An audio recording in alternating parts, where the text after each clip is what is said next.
Hi, everyone. It's Chris Confessore, music director of your Brevard Symphony Orchestra, here with a quick concert preview of our season finale, Roman Holiday, which will take place this Saturday, April 9th, at the King Center for the Performing Arts in Melbourne. The concert is at 7:30, and this is a magnificent program showcasing the fantastic musicians of our Brevard Symphony Orchestra.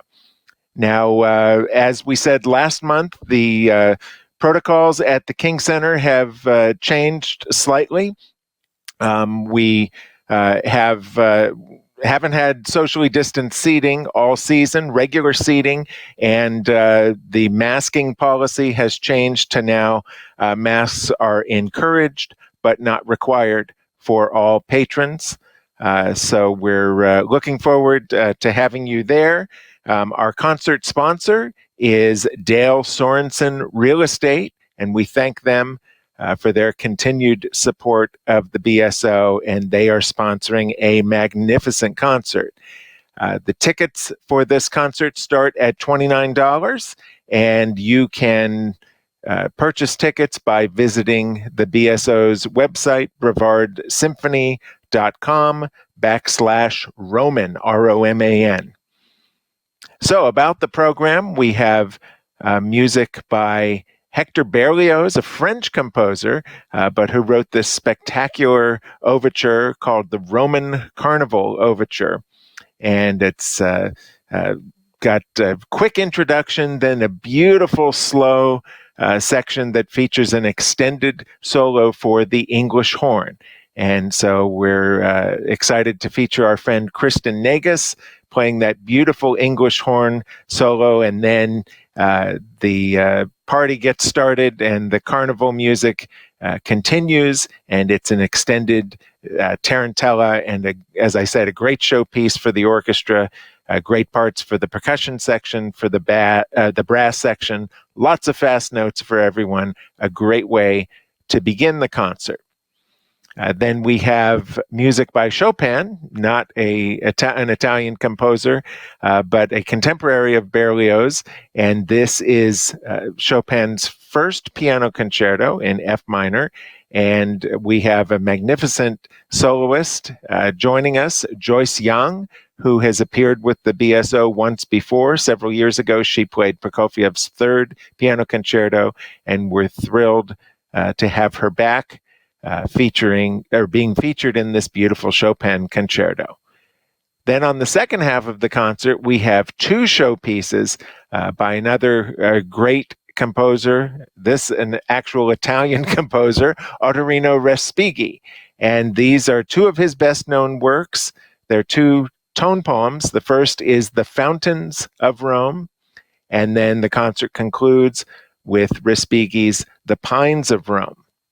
And these pieces are very descriptive. Each one is in 4 sections, so 8 sections total. They're 2 independent pieces, but we're putting them together because I think together they take up about the same size or same amount of time as a standard symphony like we'd have on the second half of a program, and they tell a beautiful story. The Fountains of Rome, the 4 movements, are descriptive of the actual fountains themselves, like the Trevi Fountain and so forth.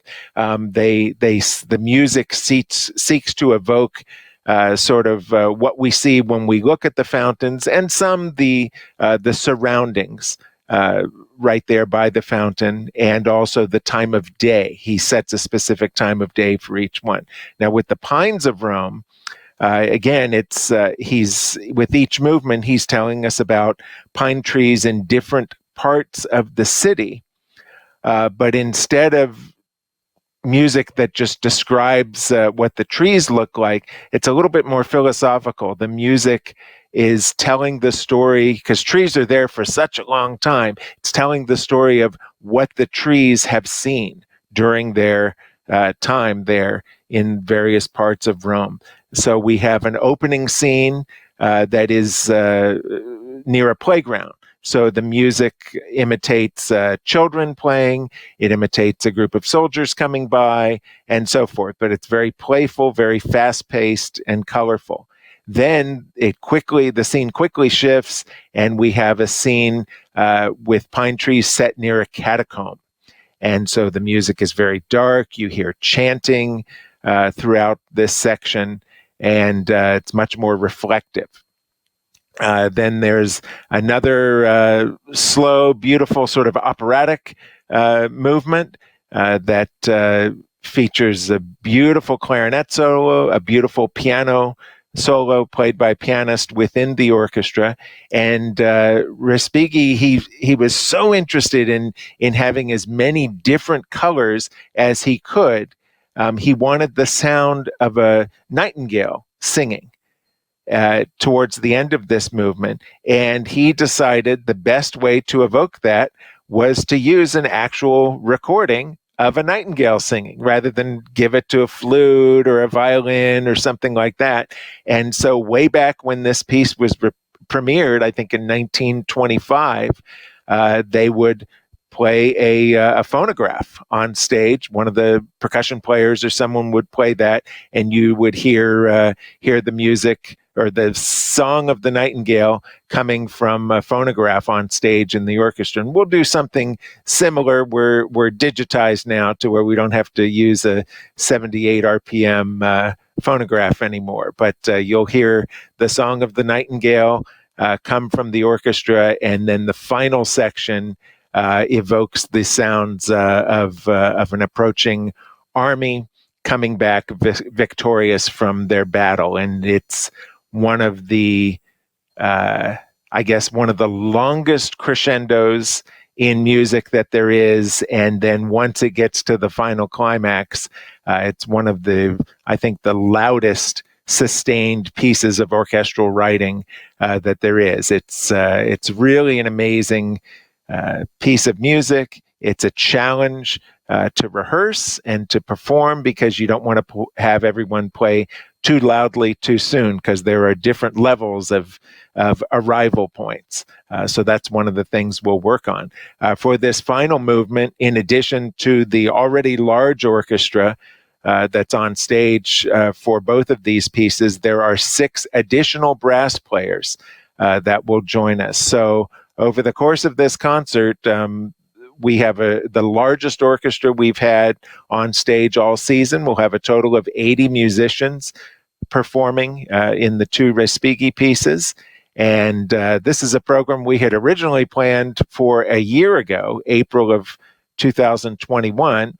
And while we were giving concerts back then, we were physically distanced, and we knew there was no way we could physically distance an 80-piece orchestra on stage. So we had to save this for this year. So we're thrilled to finally be in a place where we can safely present this incredible program. And we know you're going to love it. I've been looking forward to this for so long.